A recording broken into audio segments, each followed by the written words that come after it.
8,000 పై చిలుకు కోట్ల రూపాయలు ఈరోజు బకాయి ఉన్నటువంటి ప్రభుత్వం ఫీజు రీఎంబర్స్మెంట్ చేయకుండా 2 సంవత్సరాల నుంచి ఈ కాలేజీలు అనేది కూడా ఒక్క పైసా కూడా వీళ్ళకి ఇవ్వకుండా ఈరోజు వాళ్ళని నడిదారిలో పడేసినటువంటి ఒక పరిస్థితి చూస్తా ఉన్నాం. 6 నెలలుగా చాలా కాలేజెస్ వారి సిబ్బందికి, ప్రొఫెసర్లకు, టీచర్లకు, లెక్చరర్స్కు జీతాలు ఇవ్వలేని పరిస్థితి కూడా ఈరోజు ఏర్పాటు పడింది.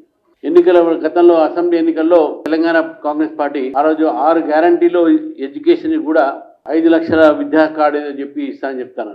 కానీ అది కార్డులు ఎక్కడ మనకు కనబడలేదు, మర్చిపోయినాం. మనం కనీసం విద్యా వ్యవస్థనైనా వారు సరిగ్గా చూసుకోండి, ఉన్న విద్యా వ్యవస్థను కాపాడండి. గత బీఆర్ఎస్ ఎట్నో దాన్ని మొత్తం చెడగొట్టింది. మీరు ఏదో బాగు చేస్తారని చెప్పి మిమ్మల్ని తీసుకువస్తే మీరు ఇంకా దాన్ని అధ్వానం చేస్తూ ఉన్నారు.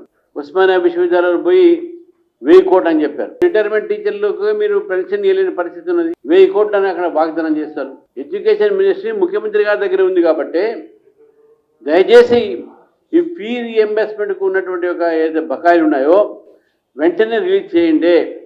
లేకుంటే ఈ రాష్ట్రంలో ఫార్మసీ పిల్లలు, ఇంజనీరింగ్, మెడిసిన్, ఈ ప్రొఫెషనల్ కోర్సెస్ చదివే పిల్లలతో పాటు మామూలు డిగ్రీ చేసేటువంటి పిల్లలు కూడా ఈరోజు నష్టపోతున్నారు.